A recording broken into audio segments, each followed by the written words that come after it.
This is Chris Langdon, Director of Tennis at the Maine Golf and Tennis Academy. What we're going to practice today is perfect strokes on the forehand and the backhand, and then we're all going to drop hit some balls, and then we're going to hand feed balls. So the first thing that we're going to start with is a good split step. So Caleb here is going to start in a good split step. It doesn't matter really which grip that you have. Most people start with the Eastern forehand grip. So from the split step, he's going to load.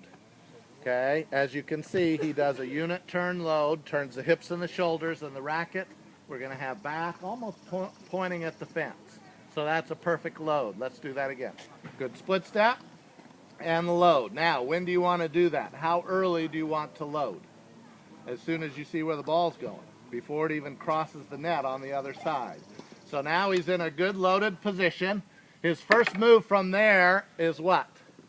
To drop the racket head under the ball. So move forward, totally dropping the racket head under the ball. This means your arm is totally relaxed. From here, your point of contact is slightly out in front of you, and your head stays down looking at the ball. Now, you point at the target with the tip of your racket, and then keep your head down at the point of contact, then release over your left shoulder in a classical follow-through, or show me a modern-day follow-through. Good, and then show me a reverse forehand follow-through. Very good. So do each one of those strokes. Load, classical follow-through. Good. Modern-day follow-through. Reverse forehand follow-through. Very good. All right, so now Caleb is going to drop and hit some balls and try and aim at the target. Chris is going to go behind him so he can film his stroke right at the target. So let's drop and hit some balls. Good. See, and this is how you control the ball at the target.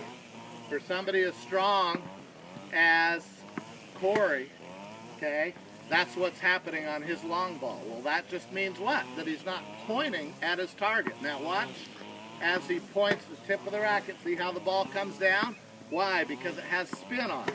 Look with the multicolored balls now. Look at the spin that is produced. Point at the target. He was just hitting. He wasn't thinking about where the ball was going. Very good. Now keep your head down longer. Watch his head. It's just like golfing. You keep your head down as you're executing the stroke. What happened there? He didn't look at the ball at the bottom.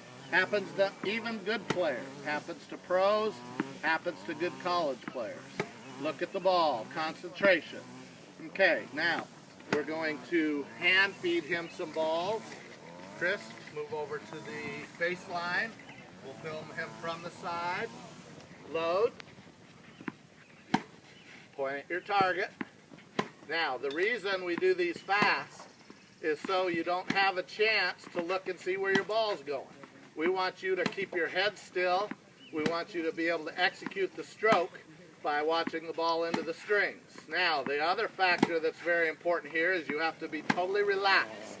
That ball he just hit long, he's not pointing at the target. Now he's pointing at the target. And the rest of these I'm going to do with multicolored balls so you can see the spin that he's putting on the ball. All right, last two. Very good. Let's give Caleb a hand. Thank you.